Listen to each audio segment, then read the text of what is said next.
Hello and welcome back to Better Than Yesterday, a podcast brought to you by MTN Coaching. And today is the one with the parents. So we have no other than Lewis and Tanika, and of course myself, who has recently become a dad. But I wanted to chat all things parenthood, but all things parenthood relating to fitness. So we're going to kick things off with Lewis. A little bit of an intro to you. What age are your kids? What age did you have your kids? And then just give me a little bit of an insight into your sort of background within fitness pre-kids. Right, so we'll start with the age of my kids. I've got Lily, who is 8, going on 18. She's terrifying. Thank you, David. And we've got Lawson, who is my little boy, and he's 3.5. I had Lily probably younger than expected, to be perfectly honest. I was 24, and I think Danielle was 23. Thereabouts. Planned? An unexpected surprise, we'll say that. No, not planned. Lawson planned. But prior to that, I was just kind of all in on fitness, football, golf, just a young lad. So my world kind of got turned upside down a little bit when Lily came along. And I was a bit, I suppose, just unaware of what I was fully getting myself in for, which was, well, it was eye-opening. Yeah, I can imagine. We'll get into that in a wee second. Tanika, you've got 2 little girls. 2 little girls. What ages are they? They are now 3 and 5. They're 21 months apart, so nice. That nice 2 under 2 that everybody says don't do, but it's really nice now, so it's all good. And what age were you? I think I was 32 and 33 or 34 the way they landed. So probably a little bit more ready. I probably wanted them a few years More ready than Lewis at 23. But Ali was scared off for years. Was he? So, yeah. We have a nephew who, when we were about 28, I want to say, came over from Singapore, who was 3 months old, and stayed within the family home for a wee while. And that literally scared him off because the nephew, Aaron, didn't sleep ever. So that put it off. And then we got a dog to kind of pacify that for a little while, which also then scared Ali off because it was like, it just doesn't sleep. So we waited. But and did you always want kids? Was it always something on your kind of mind? Probably not. No, not until Ali and I were in a relationship, and it was. So until you found like the right person, you Yeah. thought like fair. And what about you, Lewis? But even it wasn't planned, but did you plan on having kids at some point? Yeah, I think growing up with a brother as well, I always wanted, if I was going to have one, I definitely wanted to have 2, just because of, I think, all the memories I have with my brother. But yeah, I think just growing up, you becoming a dad's changed my life, and I can't think of my life now without kids. Yeah. I'm the same. Like I always wanted kids. Like, and even when I was like 19, I'd be speaking to my group of guy pals. I was like, I want to have kids one day, and they're like, why are you even thinking about that right now?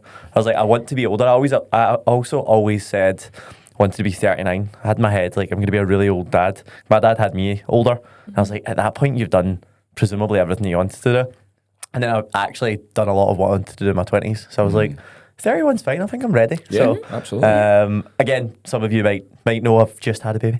Harrison's 3 months old and I'm 31 right now. So we've got a few different coaches within MTN that are at different stages of their life, but also different stages of parenthood. I've obviously just became a dad. Lily's 8, yeah. So you've been a dad for 8 years. So you get 8 almost times. 9. She'll be 9 times the amount of experience. Who's your oldest? Addison's 5. Class. So sort of like different time frames, different points. I also thought it would be key to get a female's perspective, a woman's perspective on this, and a guy's as well. So first thing I want to chat about is the sort of reality that maybe less people speak about, and that's what changed about your sort of fitness lifestyle when you had kids. So we'll kick off with Lewis because you were super young. Yeah, to be honest, I was still in pure gym at that point, still doing spin classes. Nothing really changed for me because I was, and this is my one biggest regret. Like I was out the house with Lily when Lily was young, quite a lot because it was like online coaching wasn't a thing. It was pre-COVID. It was when I first started out, like 10, 12 years ago. It was just sessions in the gym, hammering 40 sessions in the gym. So I had my clients in. We just got a flat. Like it was a bit of a whirlwind. We moved in and we had Lily like a month later. Wow. So it was like, oh, I've now got my own place. I've now got this kid. Like I need to support them. So I was just in the gym constantly. So nothing. And then when I was in the gym for like 12 hours a day, I'd be like 4 clients, 5 clients, 2-hour break where I would train. So my fitness kind of stayed fairly constant. I was still doing spin classes and things like that. So nothing really changed for me. I was still nice and lean, and and I was young as well, and I was playing football at the time too. So okay, cool. And you've touched on this before with regards to like the difference between Lily and Lawson and how much time you were able to spend with Lawson versus Lily. Is that something you think about? Yeah, I think my life's completely changed now, and I much prefer it now. I'm maybe not in as good shape as I was back then, or as fit, but I'm spending a lot more time at home. I've got I always say to Danielle, I think I've got a better relationship with Lawson at the age he is now compared to Lily. That's just a time thing, being able to spend more time with them. And you were in quite a different situation, Tanika, because you were fully blown right into CrossFit, probably the fittest, strongest you've ever been. And then for women, like, your body quite literally has to change. Guys, like, cool, we sleep a little bit less, but like it's way fucking easier. Let's be honest. 100%. Talk a little bit about that. What did that look like? But also, how did that feel going from that transition of, you know, extremely athletic to then being pregnant to then presumably recovery to an extent as well? No, totally. It was quite an interesting one for me. Obviously, I was always lucky that Ali had a gym. That was always a large part of our life. And so we did train really hard. And that's back when Ali was doing quite a lot of competitive CrossFit as well. So they were working towards regionals and things like that. And I liked to try and be at the same level. Like, I was still pushing for that as a goal for a long time. But I got pregnant very close to when COVID hit. So it was basically like a big stop in all senses, both with training with pregnancy and also just like everything was shut. And so I probably didn't even have the same fit pregnancy that I would have wanted. There was elements that I could do, and obviously there was kind of dip in and out. And I probably could have still gone to the gym, but in my mind, if everything is shut and like everyone can't go, then I shouldn't go either. Yeah. So that pregnancy probably would have looked a lot different. Thankfully, all the work that I'd done prior and the fitness carried me through and put me in a really good stance for when the birth came and things like that. But then there was a second huge shift in like the post baby and finding what fitness looked like then, because it wasn't the same as before, both from a time perspective and an energy perspective. I felt like I couldn't just go and do classes because I didn't know when the naps would fall or how tired I'd be or how intense the class was. Like, after waking up every half an hour, I wasn't going to go do 100 burpees. So that was like a clear transition, and that's when I certainly started biasing a lot more towards strength-based workouts, and changing my idea of what a workout could be based on what I needed for that time. So more looking at like the time demands that you had and actually just fitting it into that rather than kind of anything else. Absolutely. And again, like coming out, I'm trying to think how long we were still in COVID when Addison was born, but it was probably at least 4 or 5 months. So a lot of it started like in my living room with a dumbbell and doing like jumping around on Zoom and stuff like that, which was fine. But that probably made the transition from I am an athlete to I am a mum easier, because like everything stopped for so long. Yeah. For me, it's very different. Like, I'm super new to being a dad, and to be honest, I actually just think the difference between males and females is completely different, because my life hasn't actually changed that much. And I look at Kirsty's, his life's been turned upside down in a huge positive way, but it's so different. Like, she's got way less time to train. She's got way less time to, like, I kind of had in my head, this is going to sound really naive, but I was like, Kirsty will be off maternity leave. She's just going to be watching the baby. Like, I'll come home and she'll have, cooked dinner and she'll have done these things. and I get home and she's like, yeah, like, he's been lying on me for 4 hours. I've not been able to sleep. And I was like, okay, so I'm on dinner. And she's like, obviously. I'm like, yeah, fair enough. So I think for guys, like, it is a little bit different. Like, your life generally changes that little bit less. Even more so, I suppose, because, I mean, we're so lucky that we're kind of in control of our diaries, especially me with the stage I'm at.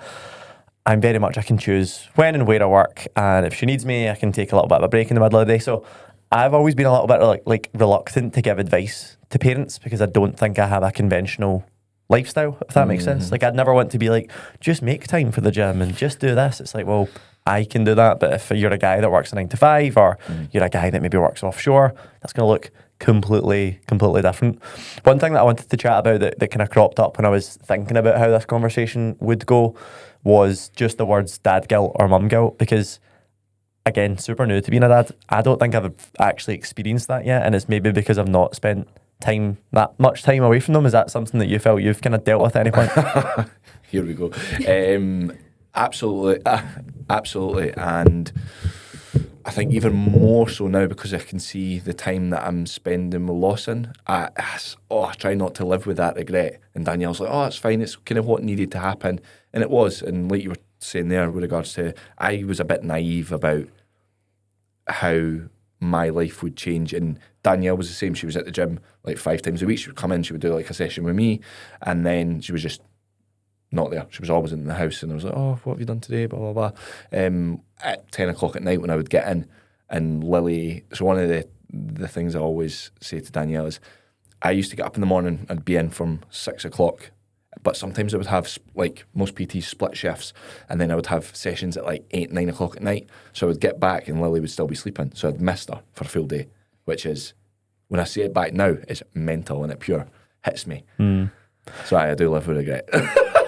But again, it's regret, but it's also like that's what you had to do with the time that you had available at that point. Tanika, you've just had probably like the most successful career year that you've had, maybe ever. I don't know, you can correct me if I'm wrong.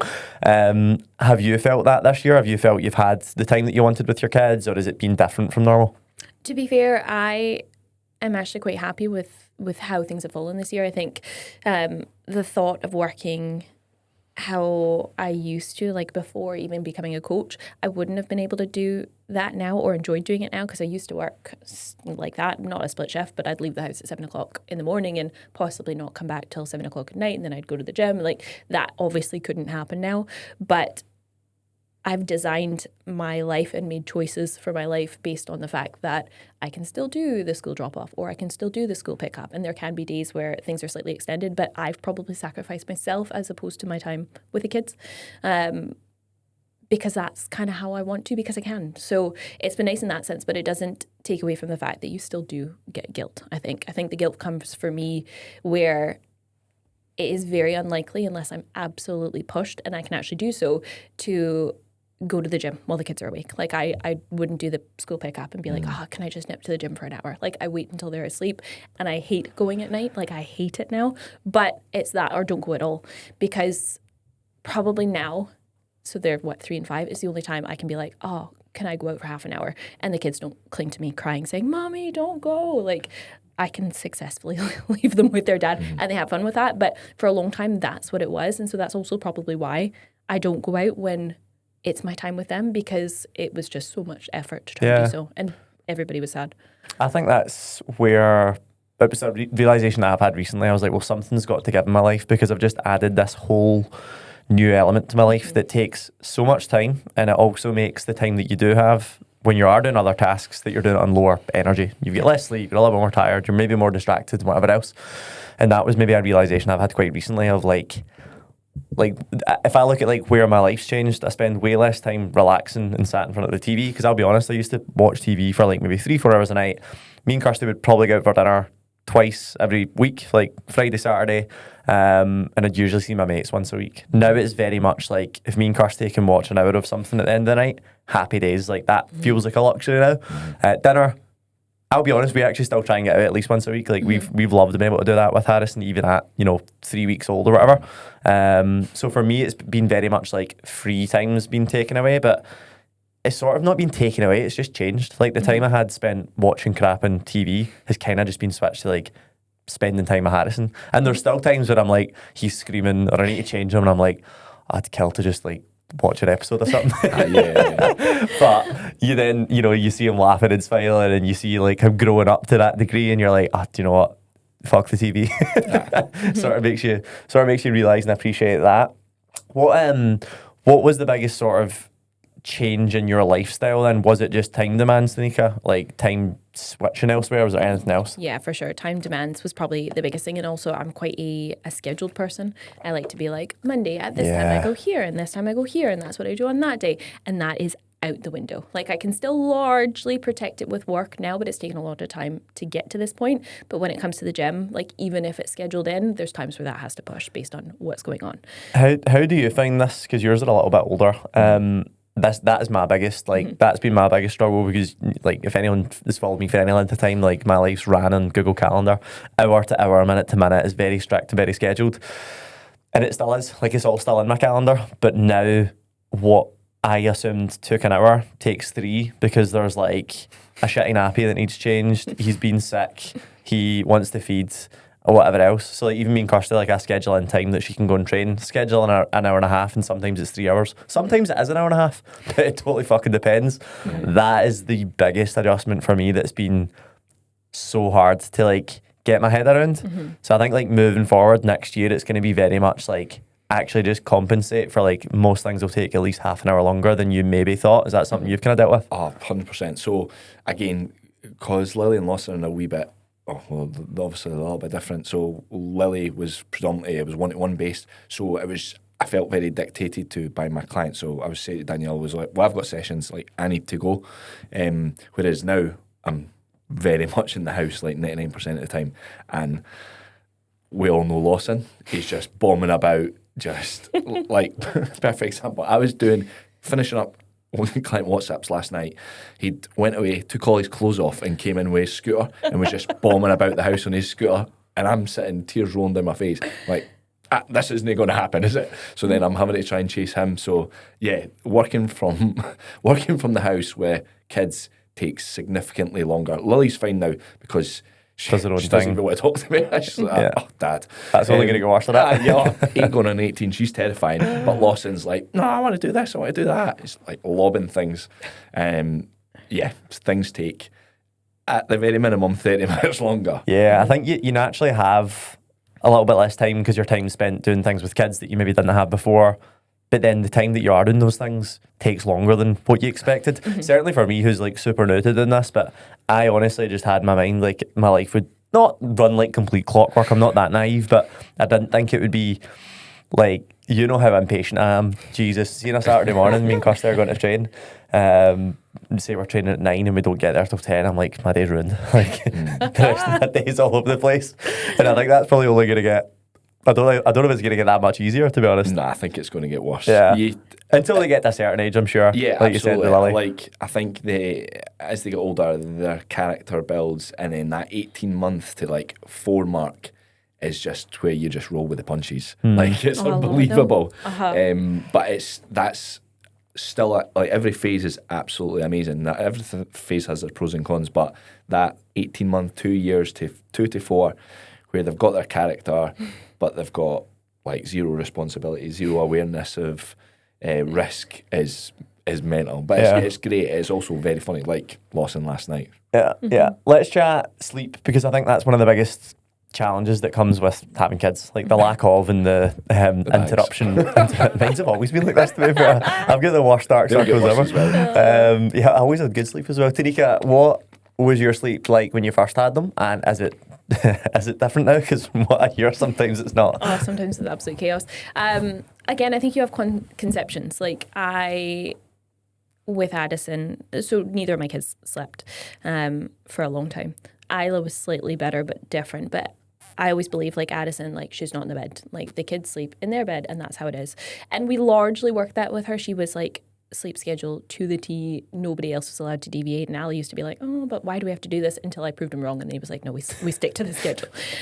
So we did that largely, but she didn't sleep at night. Like she was every hour to 3 hours she would be up. And that was until she was 18 months. But she had a few surgeries. And so I think that contributed to it. I also breastfed for that long, so I imagine she was waking up for comfort and for milk and things like that. So I got used to working on very little sleep for a long time. Like the saving grace for me was Ali's mum used to come over like once a week, once every 2 weeks, and sit with Addison from like 8 until midnight, and that would be like the golden day of the week because I would get 4 hours in a row. Nice. So that changed everything for me. But like again, it was COVID. Like she was always with us. There was no days off or anything like that. It was just like you get up and you get on with it. Isla was slightly better, but then there's 2 that potentially don't sleep. So you might be like tag teaming between the 2 because one's teething and one needs changed and then kind of this, that, and the rest of it. So it was what it was, and we get through. Is it better now? Some nights. Again, Addison was never in our bed. However, for some reason recently, she's decided that like 3, 4 a.m. it's quite nice to climb in. So I don't know. I'm not fighting with it. And how do you, like, because I'm super lucky. Like Kirsty breastfeeds, she takes care of Harrison during the night. I get a mostly perfect night's sleep, other than a few screams from Harrison, not Kirsty. How do you manage your energy? Because I've not noticed I'm lucky, and some, especially women, will be watching this thinking, lucky you. My energy's not been that affected. So I don't feel like I need or have any different protocols. Maybe have an extra coffee, that's about it. How have you dealt with like lack of energy? Because you're presumably your schedule pre-kids was like perfect sleep routine, training was bang on, nutrition was always pretty much perfect, drank enough water, didn't drink alcohol, still don't, but how do you manage energy now because you are sleeping way less? I know. I think you have to get on with it. Like, realistically, you do have to get on with it. I am definitely cloudier now. I don't feel as sharp as I used to from a brain perspective, so I strategize my day on when I'll have the most energy. But I think you learn very quickly not doing anything because you're tired doesn't work, because then nothing gets done. And when there's a kid sitting there looking at you needing attention, like, you don't get to stop because you're tired. So I always thought, like, if you could get 3 hours in a row, you could function. That was fine. There's usually like 1 day every 2 weeks where I was like, I'm done. Somebody needs to help me here. But you do just kind of get on with it. And again, maybe lower the bar of expectation of, okay, well, for example, if I'm going to go work out, maybe it's not an hour of an intense session, it's like half an hour of mindful movement, and that's enough for today. But like getting outside and getting fresh air, huge. And you kind of semi-mentioned like burnout there, like the odd day every week or two, you're like, right, it's hitting me now. Like, have you kind of dealt with that periods? And when I think for me, like when I've always thought of burnout, it's been work related. I'm like, I've worked too hard for too long, I need to take a break. How does that feel when it's like, I've parented too hard for too long, and I've worked for too hard too long, and my body's sore from training? Like, what does that look and feel like? I think what Tanika said, you do get conditioned to the fact that your sleep's going to be broken, and every so often you do have a terrible night, and then the next day can be a little bit of a write-off. But as long as you do things like not just vegetate on the couch, is a good thing. But when Lily was younger, maybe that 2-3 age, that's when we went into lockdown. So I spent a lot of time there, and my sleep was shocking, because partly due to my own fault. Like, I was up playing Call of Duty till ridiculous time, and then I would just sit with her. But I loved it. I was spending home, because the first couple of years where I was in the gym all the time, but my sleep was shocking. It was bad. Lawson's, I've been quite lucky, so I'm a little bit different. They are quite good sleepers. Lily now, like, you could kick her door in and she wouldn't move. She slept on the floor the last 2 nights. She made a wee bed for her and just passed out. Woke up in the morning, went through to get her up, and hairs everywhere, like a teenage girl, and she's lying on the floor. It's perfectly good bed. Don't know why she's wanted to sleep on the floor. To be fair, Isla's also sleeping on the floor right now. She's made a bed for herself next to Addison, who's in the bunk bed, of course.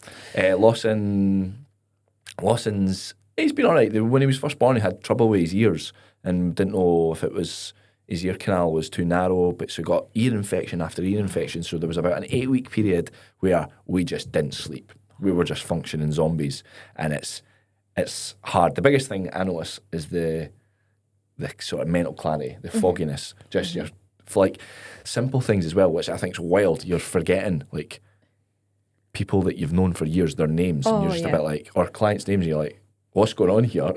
There's a level of stupid. We had this swaddling blanket that somebody gave us, and it was this is show, right? I think it was probably past a year when I finally figured this out, but it was a diamond shape, and I used to have it all the time, and I was like, I don't know how to bloody fold this thing, like, I don't get it, until I realized it was a square and I could turn it side. But legit, for over a year, I was like, I don't understand this thing. How do I fold this thing? Proper brain and that fog. was literally the brain fog, but that's hilarious. So we, obviously, you guys are parents, and you also work with a reasonable large, a lot of your clients are parents as well, or maybe become parents at some point as well.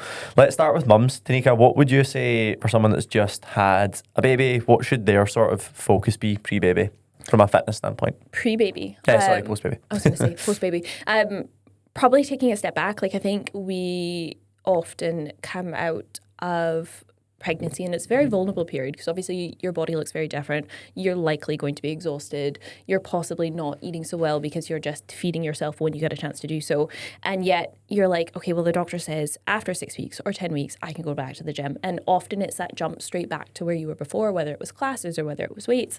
But the truth is, jumping straight back in where you were before is possibly only going to give you detriment. Like, especially if you were a runner and you decided you wanted to go running at like 6 weeks, is that the smartest move? Potentially not. Instead, like stripping it back and giving yourself some space to slowly build back up and do the proper rehab is going to set you up for the long term, even if you probably feel like in some cases you can actually go a little bit faster. So particularly in that first few months, like taking it that slight step back, starting back at basics, taking kind of your mindset off, well, I used to lift that, so I should be able to do that now. Like that might not be the case. Equally, because you're likely going to be more tired than before, we want to protect against injuries and things like that. So stepping back, I think, is a big one. Building back up from the basics. Probably checking with somebody who knows what they're doing as well. Like there's a lot of like foundational core exercises that I would get a lot of the mums to do, which you probably wouldn't have done on the lead up had you not been informed to do so. And then probably just adjusting based on the energy that you have. Like you might wake up one day and feel fantastic and be able to push a little bit more, but then there might be another day where it's been a really, really crap night and actually doing a really heavy session isn't going to be the best thing for you. So giving yourself some space to know that it's okay to quote unquote take it easier, with the goal being strength in the long run. Yeah.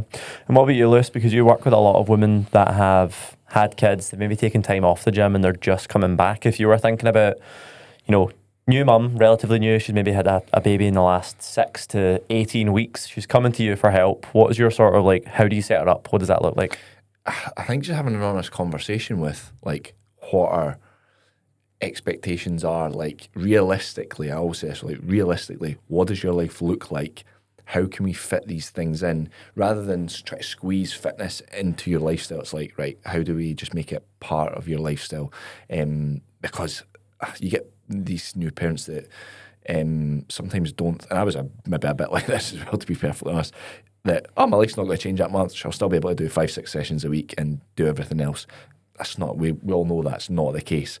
So, like, having that honest conversation with them, setting them up, stripping it right back to kind of where they were and what their minimum expectations are, and then just kind of layering it up from there and building it up to a point, because there's always going to be a point of you've reached your ceiling with time demands. What does your support network look like? So we're lucky we've got a great support network, which allows us to do, like, go out and do things and patch them off to the grandparents and stuff like that. But some people don't have that. And I honestly don't understand how parents, like single parents or even a tag team, function without that support network. I mean, like, I've always said I appreciate my mum way more now since having Harrison, and I've got one kid. My mum largely brought us up herself, me, my 2 brothers. She had 2 dogs.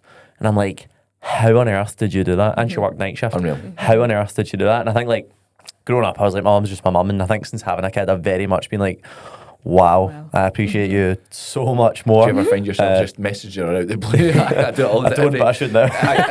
Every 3 or 4 Sorry, Mum. months, I'm texting my mum, right, how did you manage it with me and my brother? Because we were right. He was I do right. think, but I think honestly, even as early as 30 years ago, people got on with it much better than now.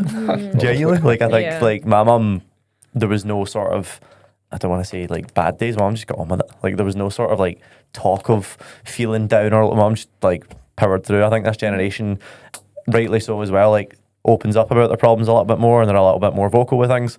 My mum's generation was very much just like, well, that's what you're meant to do. Yeah. And they just pushed on. In some ways that was negative, but I think in a lot of ways it was quite positive as well. From the mum standpoint, like this is really fresh in my head because Kirsty's literally just had Harrison. My biggest piece of advice that I probably wouldn't have had before coming a parent was just resetting expectations. And I think, like you said, as a coach, actually diving in deeper to clients and asking things like, do you have a support network? Are there people that can watch, you know, your babies 1-2 days a week? Because we don't necessarily have that much help, like day to day, week to week. My mum and dad stay far away. Kirsty's mum works full time, so we've not necessarily got that. So for Kirsty, it was very much like change your expectations. You used to train 5 days a week. Now, like if we can get 3 and she gets 3 sessions, she's absolutely buzzing. Food wise, cool things haven't changed dramatically. But again, like when your routine's thrown off, like she was always someone, and I was too, like I always used to get clients say things like, oh, David, I just forget to eat sometimes. And I'm like, shut up, how can you forget to eat? And there's been so many things that have changed about math sort of coaching mindset since having a kid, because I'm like, I get it now. Like, I actually get how that feels. Like, Kirsty's like, I forgot to eat today. And I'm like, I never thought I'd hear you say that. She's like, yeah, but this happened and this, and then we had to go here, and then we had a doctor's appointment, and then it ended up longer than we thought. That's been a big realisation. And I think, like, that's why I generally think coaches that have that little bit more life experience are generally better coaches for the mass market. Like, I know my coaching experience now at 31 is much better than at 19. Like, the things I used to say to people at 19 are obscene. Like, honestly, like, I can't believe, I'm not even going to say it. I'll maybe do a full episode on that. But yeah, I think, like, for women specifically, for new mums, I think, like, reset your expectations and think, like, what's realistic now, because it's going to be quite different from what was realistic, 9 or 12 months ago. I think that's a big one. And let's chat a little bit more then about dads, because there's 2 dads here. But we'll start with Tanika. What were the sort of biggest challenges or changes with both you and Ali, but also, like, Ali's kind of role as a dad? I'll let you speak to the actual, like, dad firsthand. I know there was things that he struggled with, particularly, like, through pregnancy in those early days with me breastfeeding as well. Like, there was only so much that he felt like he could do. And I know that was a challenge because he probably wanted to help more, but then it was hard. I think the hardest thing for me at times as a mum, and I know a lot of times my clients feel this way too, is probably similar to what you were saying, Lewis, is like often the role up for Ali, and being that he's self-employed as well, is like he's out for long hours. And I struggled with that from my own fitness perspective, because like the facilities for mums with babies who want to train are not really there. Like, unless you've got a lot of money and can pay for places that have creches, but then the thought of leaving your baby in a creche while you're trained, like, there's just so many barriers there. So that's probably the hardest thing for me, is like, you feel like you have these goals and you want to push certain areas, but then when you're stuck in the house for 15 hours by yourself, it's like, well, what do you do? Hence, you find different ways to fit fitness in for you, or you find like a lot of the functional gyms will let you bring kids with you, and then you can get a workout there. But that was probably a harder thing. It was nice. I have cooked for the majority of our relationship, and Elliot and I have been together 15 years. He started cooking after our child was born, and like, I forced him into cooking, because like you said, it's like, do you eat healthy or do you not? Or do you eat it all? And so we got Gusto for a while, and he actually really enjoyed it. So like, his job was he would come in for some days and like cook the Gusto, and that was amazing. He no longer cooks now, but Does he not? it lasted for a while. He's eliminated that from his life. He no longer cooks. But yeah, it was time for me, or I guess having, like you say, that person who I can be like, here, take the baby, I'm going to go train. That didn't often happen. I had to find a way of making it work for me, given his hours. But he did step up in other ways. Yeah, I felt that. I felt the sort of, well, I can't feed them. Like, that seems like the sole goal for the first few weeks is to keep them alive through feeding them. Yeah. So I was like, well, if I can't do that, like, what can I do? Again, Kirsty is exclusively breastfeeding. So I was like, well, what can I do? And I remember speaking to Chris Burns, and I reached out to all you guys for like, what's some advice that you would give to a new dad? And Chris was like, mate, you might feel useless at times, but like, your job is more so to be there for Kirsty than it is to be there for Harrison necessarily. Like, I'm still there for him as well. But that was probably the best advice I got before becoming a dad. It was like, for the first few weeks, like, your goal is to just be there for Kirsty and be what she needs. Very much cook, clean, look after her, make sure she's doing the things that she wants to do, whatever else. And then Kirsty's job was like, child care to an extent. Keep him alive. Keep him alive. What about you? What's some advice you might have to somebody that's just maybe became a dad? I think I was in a similar position where it was just like, just dote about and see what needed done. Like, we fell into a good wee routine. We were talking about like night feeds, for example. Like, Lily would get up, and as Danielle changed Lily, after she stopped breastfeeding, I would run through and get the Tommy Tippy, the 2-button. It was a game changer. 2 buttons while you stay asleep, beep, beep, run back through with the bottle. And we knew, and by that point, Danielle changed Lily, good to go, feed, back to sleep, because I was up in the morning. So it was just finding, I think, for me, what you could do to an extent. Selfishly, I'm just so glad Kirsty breastfeeds. I'll be fair, completely I couldn't honest. imagine ever making a bottle either. No, see that whole wake up at whatever time and run through to the kitchen, and you're half asleep, and you've got, I know you said there's 2 buttons and it's like low effort, but still, you're amazing. Like, I'm honestly like, that is like one of my most grateful things in life is the Kirsty, and that's purely just selfish. But like, I think as a coach, that's why it's so important. And you wouldn't know to ask those questions until you had a kid, right? You wouldn't know what the situation was. But that's where, like, everybody's experience can be so different. Like, are you breastfeeding? Are you bottle feeding? Is the man involved in the bottle feed? Or is it all in the, like, I was like, Ali, there's no point in you waking up because Danielle was I've got everything here. Danielle so, will listen to this, and I need to give her a shout out. She's I don't a think legend. I don't think I ever. This is horrendous. This is going to show how bad of a coach I maybe was, but I don't think I've ever asked a woman after having a baby, like, are you breastfeeding or are you bottle feeding? Because I'll be honest, I probably wouldn't have known what either of them like. I mean, like, what's different about your life? Like, I wouldn't have actually known, which is horrendous. But maybe, how would you? Like, that? If I could go back in no time, fault of yours. I'd change that and I'd learn a little bit more. But yeah, I think like being a coach and being a dad's definitely changed how I would coach now. I think it would lead to asking better questions and certainly probing that a little bit deeper as well. One thing I want to chat about is, I suppose, trying to balance parenthood and fitness, because for most people it does change. Even for me, who's just bragged about how much my life's not changed, it has. I'm a little bit more tired. I definitely don't train 5 or 6 days a week. If I get 4 in, I'm over the moon. Nutrition's a little bit different. It's probably like we do make quicker, more convenient things now. There's less sort of effort there. So let's chat sort of balancing fitness and parenthood. What do you think the biggest challenges people are, and how can we sort of navigate them as well? Well, the biggest change for me, when you're saying it, the first thing that always springs to mind is I played football for the best part of 20 years, and then when Lily came along, I was like, I'll be able to do this. I'll be able to run a business, do 40 sessions a week in the gym, be a dad, train 3 nights a week, play a game on a Saturday. And we used to travel quite a lot with the league that I was in.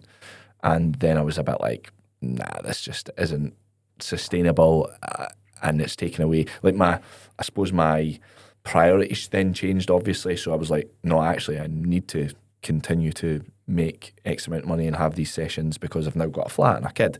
So then I had 20 years of football that it's not taken away from me, but I was just like, I made a decision to just stop playing. So then I had to then replace that element of cardio and fitness with something else. And I kind of went all in on your sort of bodybuilding type training, resistance training. That was doing it anyway, but that was my sole... More focus. Yeah, that was my sole...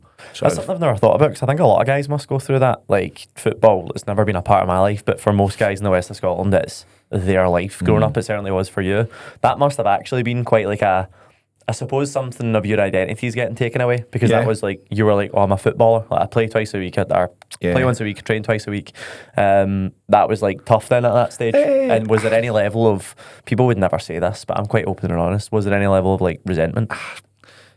Yes and no, because every pre-season comes around, and not anymore because it's been a while, but every pre-season came around and I got the itch. Like jealousy, I suppose, of other people doing it? Yeah, I got the itch. And even a couple of times I was like, right, that's it. The boots are getting dusted off. We're back playing. And I went back to pre-season and then maybe do 2 or 3 months.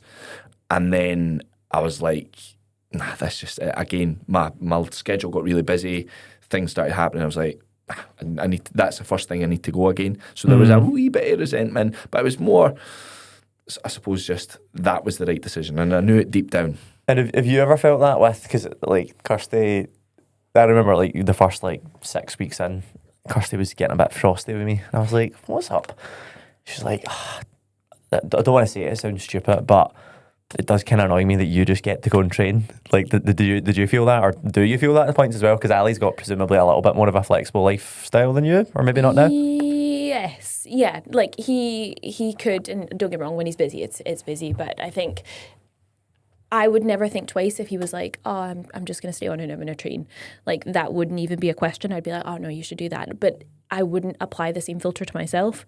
Like, he wouldn't come home and I'd be like, all right, okay, I'm going to go train now. And while he would support that, it was something that I layered on myself. And it probably comes back to like that mum guilt perspective of like, it's my job to be here and do this versus go and train. And so, yeah, I think as a woman, sometimes you look at the guy and you're like, not as much does change, and I feel like I need to fight so hard to get back, and yet I can't get the time to do it. So guys are toxic. We just justify it in our own heads. I'll go like this: if I train, I will go home and I will be a better person. That's what I tell myself. Danielle's it's the same thing in my head. It just didn't always happen.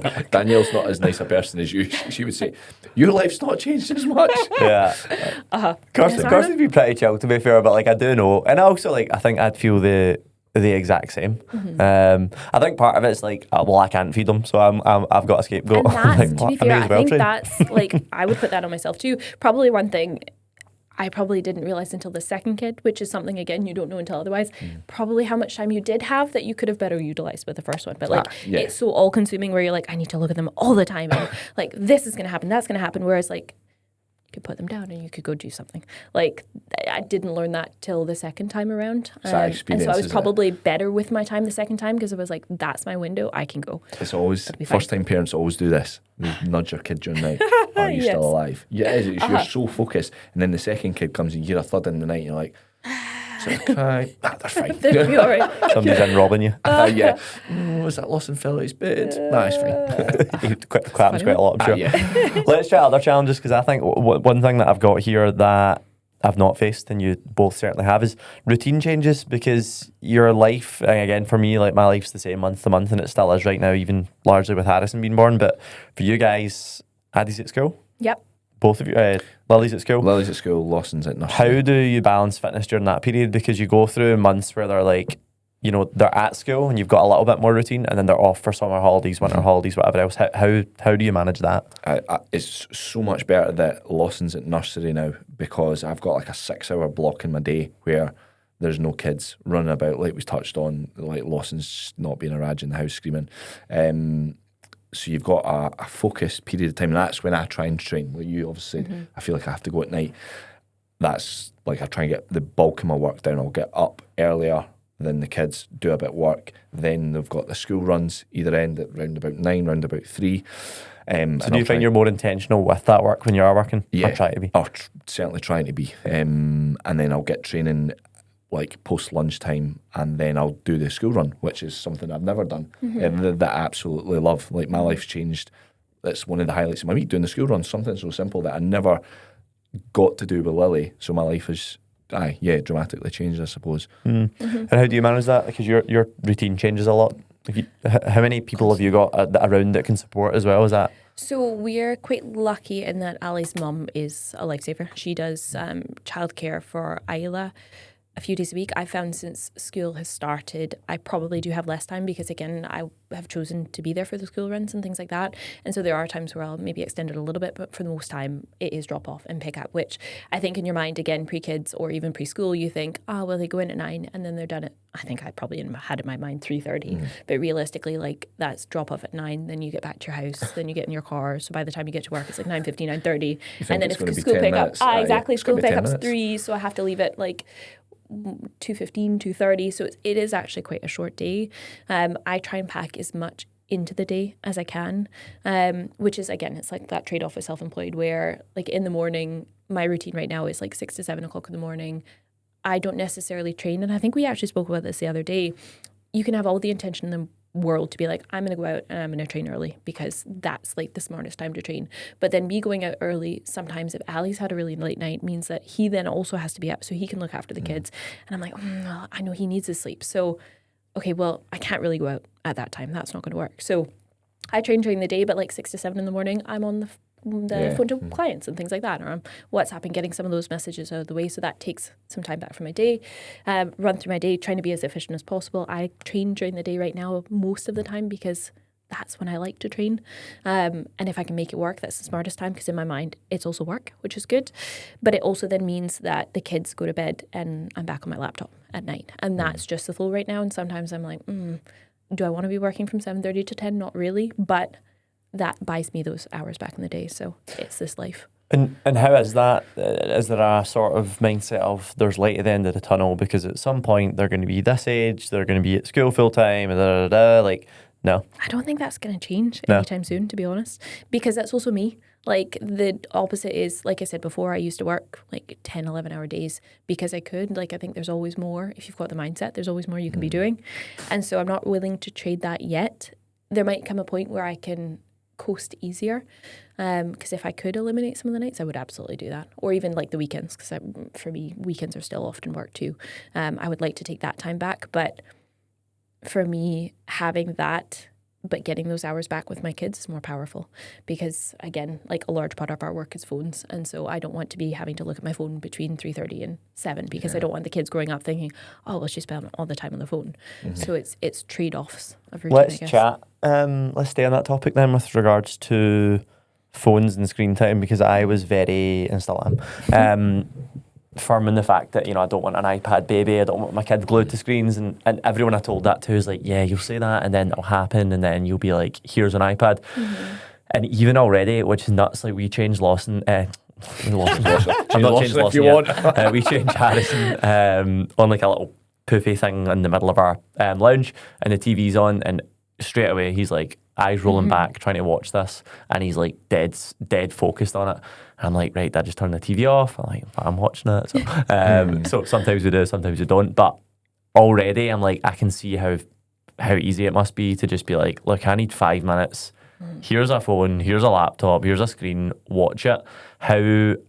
What's your kind of thoughts, like the mindsets on that? So I was very similar to yourself. Like, my kids are going to be athletes. They're not going to have any screen time. They're just going to be doing reps all the time.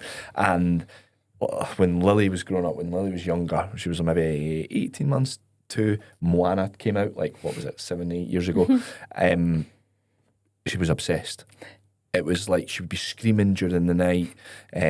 She'd maybe have like a wee temperature. Nothing would settle her. And you're like, pull Moana up on your phone. And then instantly it would be like silence. And it would be bliss. And she would just be glued to it. It was honestly the weirdest thing. She would hear it from another room and come crawling through. But you can see how parents who are dead on their feet, knackered, just overwhelmed. Single mums and stuff oh like that my as well, God, like, overwhelmed. You're just like, there, just take 10 minutes. Yeah. And they just sit in silence. You can see it, because it happens with us all the time. I seen something before we had Harrison that I loved, and it was a mum that was like very much, my kids never get screens. The only time that they get screens is when we go on long flights, because then they are glued to that for like 9 hours, 9 hours, and it's literally. such a treat, and it's like the flight is seamless. Yeah. I was like, fucking love that. I think that's a great thing to do. that's good fun. I have like, I struggle with this because I spend my entire life On a on a screen. screen. Like, quite literally from the moment I wake up, I'm on my laptop or my phone. When I finish, I typically put the TV on and I watch that. When I go to bed, I usually go to bed and I watch an hour of TV or something before I go to bed. Even like technically meetings for me, when I'm meeting, I've got a laptop in front of me, there's Zoom open, there's like notes somewhere. It's like a huge part of my life. And I also think screens are just going to be ingrained in people's lives. Like, I grew up in that probably last generation of like, you played outside, all of the time. And maybe not. There's a few kids in my street, actually, a wee guy called Archie, he's hilarious. And he's out from the moment he gets home from school to probably too late, in my opinion, like 10 at night. It's like a 7-year-old kid. But I'm like, I just love that he's running about, he's got a scooter, he's like jumping in trees and kicking mud everywhere. And I'm like, I want my kid to experience that. And it's hard thinking, because like in 6-7 years when they're that age where they are doing that, it's like, well, things will be even worse, I presume, because screen time for everyone, like if you look at your screen time 5 years ago, it's probably 5x'd. Oh, staggeringly high, yeah. And again, your job relates to that, but loads of jobs do. Like, so many jobs relate to that now. Advertising's all done on social media. So like, even if you're a tradesman, you're probably spending more time on social media than you thought. People's spare time spent scrolling TikTok. But I'm so mindful of like, I want my kids to play outside as much as humanly possible. Like, I'm so lucky growing up. My granddad was a carpenter and built us a jungle gym in the back door. Slide, monkey bars, trapeze, swings. It was this phenomenal like structure. And that's one of my life goals. I'm like, I want to have a massive house with a big ass garden that I can build. Like, me and my brothers are going to build like a bespoke Ninja Warrior climbing frame. And you've got something in your house, don't you? Our house is quite set up for that. Like, talk about screens. I certainly didn't want a load of screen time, and I think we saw very early on with screen time, it changed Addison's behaviour. Like, we didn't largely use it until, again, second kid came along and Ali had to get up in the morning with one of them, and all of a sudden the half an hour in the morning habit came into play. So they are allowed one episode each of their chosen show in the morning, and that's it. That's all we do for the day. But like outside or afterwards, we try and get outside, and like, we're always that family. We're probably that crazy family who's out on the scooters. We've got a great street for it, so it's nice and straight. It's like not a through road. So like after school where we can, it's been a bit cold recently, like we're scooters, we are chalk, we are bubbles, like I'd rather be outside. I miss that you don't hear kids outside anymore. But we've also set up our house inside. Like we've got this thing called a gorilla gym, which sits on the door and it's like a swing and a climbing thing. In the back room, we've got a big Swedish ladder so you can climb. Actually, I've got a hilarious picture. Addison said, or babies, like literally babies on everyone, like a cot. That's cool. Up. But they can hang, they can swing. It's got a trapeze bar, it's got rings. Like there's a lot of fitnessy elements to our playroom so that we can have that time and that connection after school. Yeah, because I think like we are all in our 30s and I still watched TV growing up. Like I didn't spend loads of time on a phone. Like I didn't spend very much time on a phone at all, but played loads of video games, was on an Xbox all the time, still watched loads of screen time, and like I'd say I'm pretty developed in some ways. So yeah, I'm like, what I don't want, like, because I remember when I was growing up and we were on holiday, like our family would always get compliments from other families. They'd come up to mum and dad and be like, your kids are so well behaved and they socialise and they, because we just sit at dinner and like we'd have conversations with our mum and dad. And I'm very firm and like, I never want my kid to be at our dinner table, like me and Kirsty eat out all the time. I want them to be involved in that conversations. I want them to be like a part of that. So actually here's a good point to move on to. What's some things about your childhood that you loved that you want your kids to also experience? I think I was in the generation where phones were just becoming a thing, and I was moving into high school. Like we used to cycle about.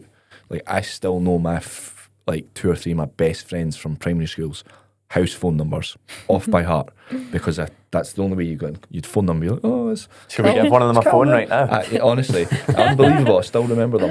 And then, or you would just cycle about. Where's the bikes? Like whose bikes and whose front garden? That's where you would know where people were. I think, like what you said, I'm big on my kids will have a sport or a couple of sports. When we were obviously in the flat with Lily, she would naturally spend a wee bit more time on a screen, just based on the fact it was a street and there was a main road and it was right in the city centre. Now we've obviously moved a little bit further out and it's amazing. We've got a park literally 10 feet across the road and she's got a phone and she's got an iPad, but she can go through like weeks not being on her screen because she's out playing, and it's awesome, especially during the summer and that as well. And that's something we never had, and we'd sit on the couch and just look at it and be like, this is great, this is amazing, look at her playing with our pals. And Lawson, we're going to get him into a sport as well. Perfect. And what about you, Tanika? What's some things about your childhood that you loved that you're like, I want them to experience this as well? I agree entirely with the sport. Like the kids will do a sport or something that plays to their skills, because I think that has defined me entirely. I don't remember a lot of my childhood, to be honest. Yeah, I'm so similar. Everything was at the ice rink for hours and hours and hours. Probably the one thing I do remember, which I try and protect with the kids, is like cooking with my grandparents. So like baking, cooking, getting them involved. And so we do a lot of that. Is like when I'm making dinner, whether I want the help sometimes or not, I was like, Mum, I've got the chair. I'm here. What can I do? Yeah, I love that. Okay, well, go chop some onions.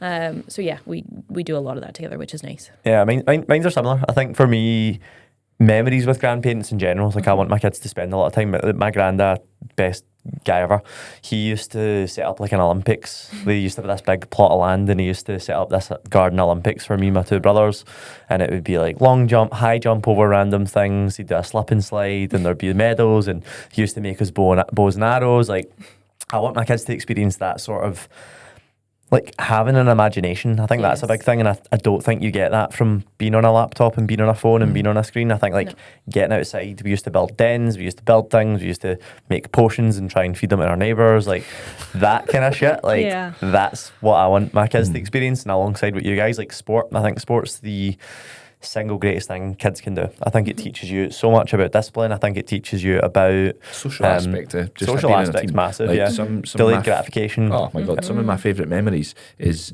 in football teams and the nights out. We used to have like pre-season nights out, Christmas nights out. I find sometimes like you get a younger client. I noticed this more when I was doing a lot more 1-to-1.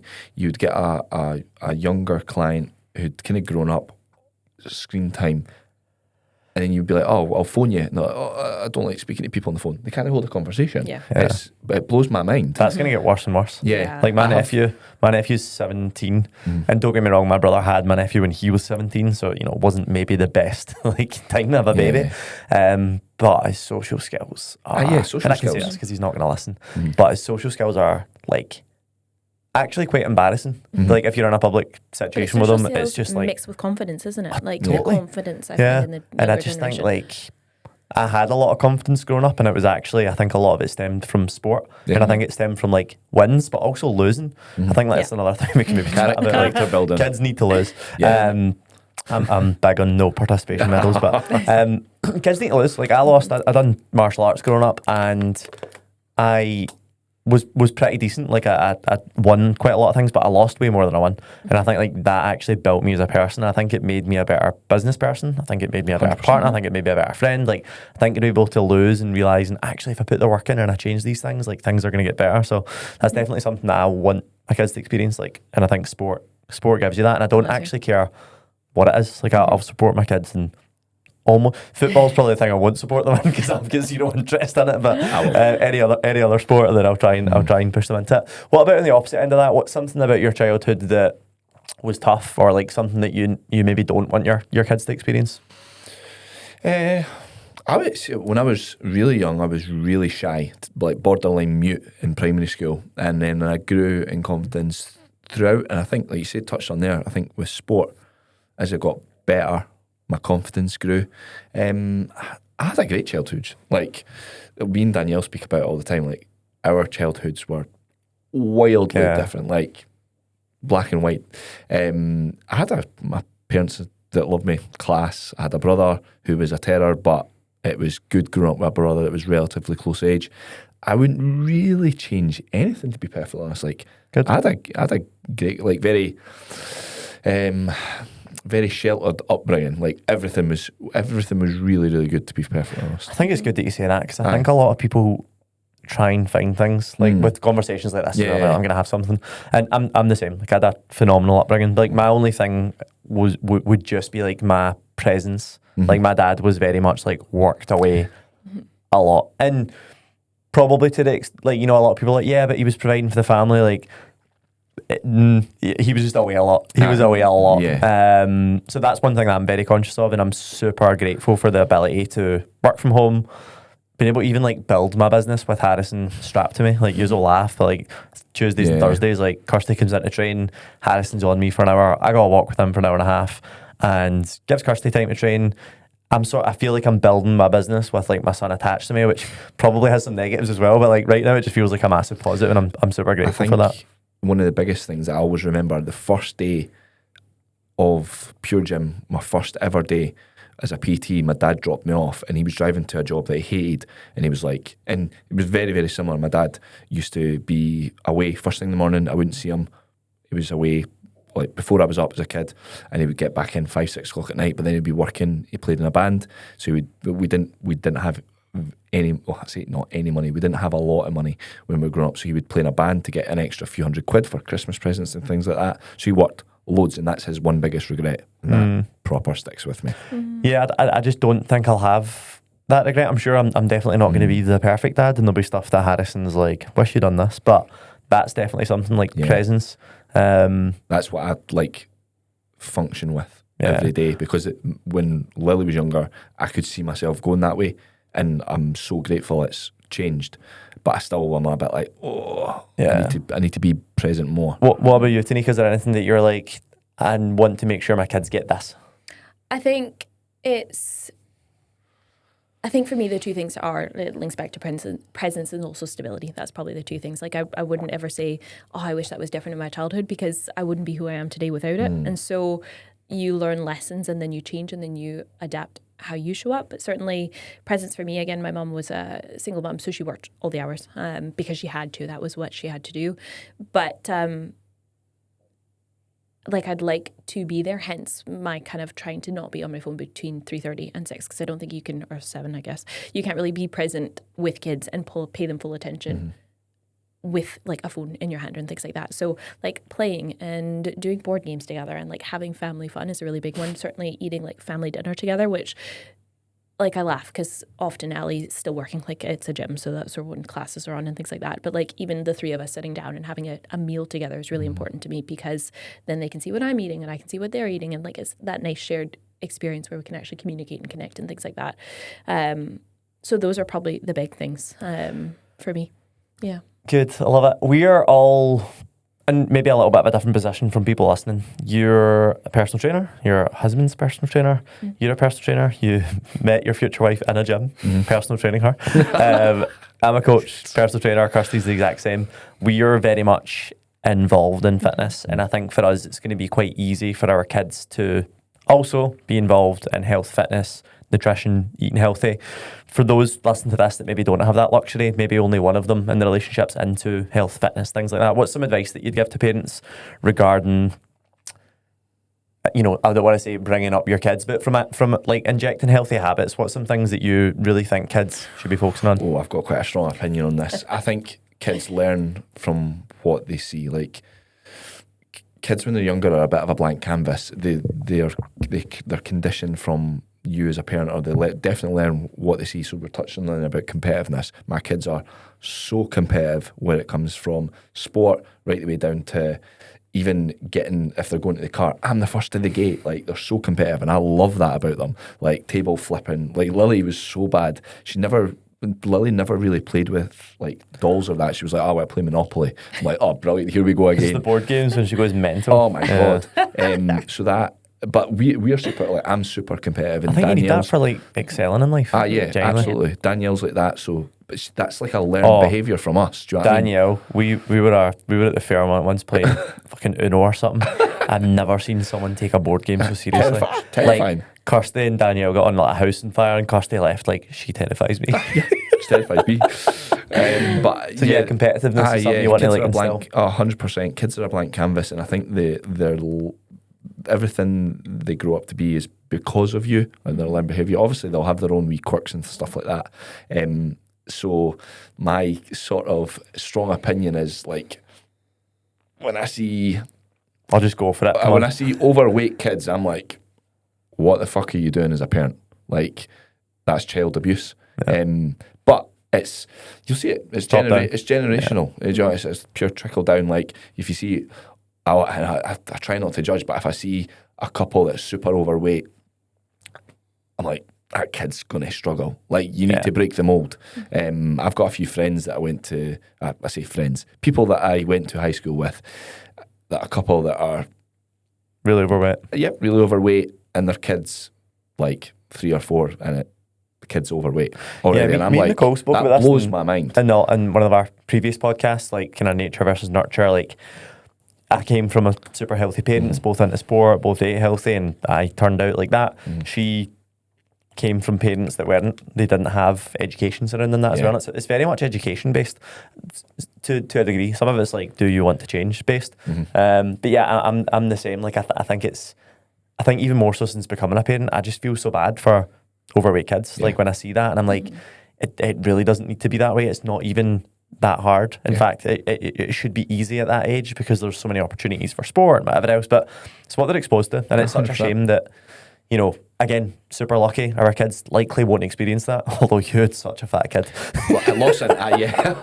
So Lily Lawson, when Lily was like 1, she was up and running about, but she didn't. So they were polar opposites. So Lily was up and running, but because she could do that, she could go and get things. So she just didn't speak. She was just like, if I want to go and get that, I'll just go and speak. So we were a bit like, why is she not speaking yet? When it got to like 2, and then all of a sudden, didn't shut up. Lawson was the opposite. So he was like a Buddha. He would just sit there, and there's a funny photo of him sitting there, like the snowman, huge stomach, huge so big cute, fat head, so round. Everything was round. His legs were round, his feet were round, his head was round. Just sit there. But then, because he couldn't move, his vocabulary picked up. I think having an extra voice with Lily consistently speaking to him, so he would just, and that compounded it though. He'd just be like, I want crisps. Look like Cartman. Yeah, that's hilarious. Tanika, what about you? What's some advice you'd give to parents to kind of ensure their kids live like a healthier lifestyle?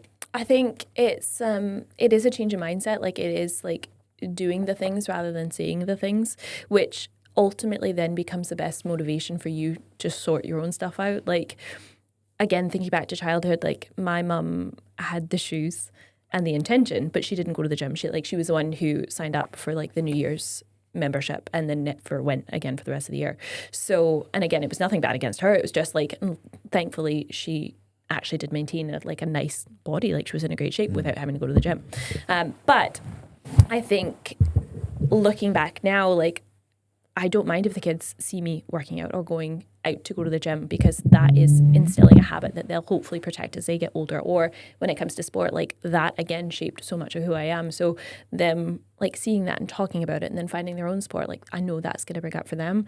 And then you tie it back to healthy eating. Like, I mean, I try and do a lot of the shopping online, but I will drag them to the shops and we'll go through the fruits and vegetables and they'll help me pick out and we'll look at things together and then they help me prepare the food. So it's that way. I think if you set food, and I see this time and time again on like dinner times and stuff, with like, if I put a plate in front of Isla these days, her favorite thing is to go, yuck, I'm not eating that. But if I just leave it there and don't say anything, or like take a scoop and put it in her mouth, she's like, it's so good. Like, it's just, they have this preconceived, no, I don't like that. Like, look at it, I don't want to eat that. And actually, if you just do it, then they'll eat it. But again, it's my choice on what I put on their plate. It's their choice what they want to eat. And that's kind of the rules that we go by, is like, that's your dinner. You're not getting anything else, so figure it out. That's what my mum was like. What? But most of the time, like, they eat it. Like, you're not getting a second dinner. Yeah. No, you're not. And I think like the probably the approach to things have changed. Like, I had to finish my food. If you did not finish your food, you sat there until it was done. And that's how it went. And then you excuse yourself from the table and then you could leave. Like, I don't mind. They're going to eat what they're going to eat, and that's fine. I want them to eat a decent amount, but I'm not changing the meal. I'm not forcing them to finish the meal, but I'm going to provide a balanced, healthy meal no matter what. Yeah, I'm the same. Like, I think, you know, my mum and dad would force me to finish my food. And it's probably why I eat so much now. Like, 100%. I eat way past being full. And I'm lucky that I burn off the calories and I can stay relatively lean because of that. But yeah, fuck me, like, some of that, like, we used to have to eat in the utility room if we didn't finish our dinner. Be like, you're going to the utility room to finish that, and we'd set like plate on top of the washing machine. For me, my last little bit of advice for anyone that's sort of and again, maybe I'm too new of a dad to give this advice, but this stems from me being a kid, and it's just like, expose your kids to lots of different sports activities. Like, get them to try lots of different things. Like, I tried some of the most random things. I tried softball, baseball, American football, everything apart from football, actually. Karate, I done rugby. Like, I tried every sport until I was like, right, I found something that I like. And for me, and it's the same with adults. Like, the advice that we give to people, like, for training, like, you know, I've not got the motivation to train. Try some different things. Maybe it's high rocks is going to be your thing. Maybe it's just weightlifting. Maybe it's bodybuilding. Maybe it's Olympic lifting. Maybe it's gymnastics. Maybe it's calisthenics. Maybe it's tennis. Maybe it's paddle. Try lots of different things, because I think as a kid as well, like, you are, you know, probably lower attention span. You want to bounce between ideas. And I think actually even doing lots of different sports helps you massively. I think, like, having that general level of hand-eye coordination, agility, speed, whatever else, I think it, like, is so transferable as well. So that would be my last little bit of advice on that. But we're going to round up the podcast there. If you like this episode and you get any parents in your life, please share it with them. We bounce between lots of different ideas on this, but hopefully some insights, thoughts, feelings and emotions, and we'll see you on the next episode.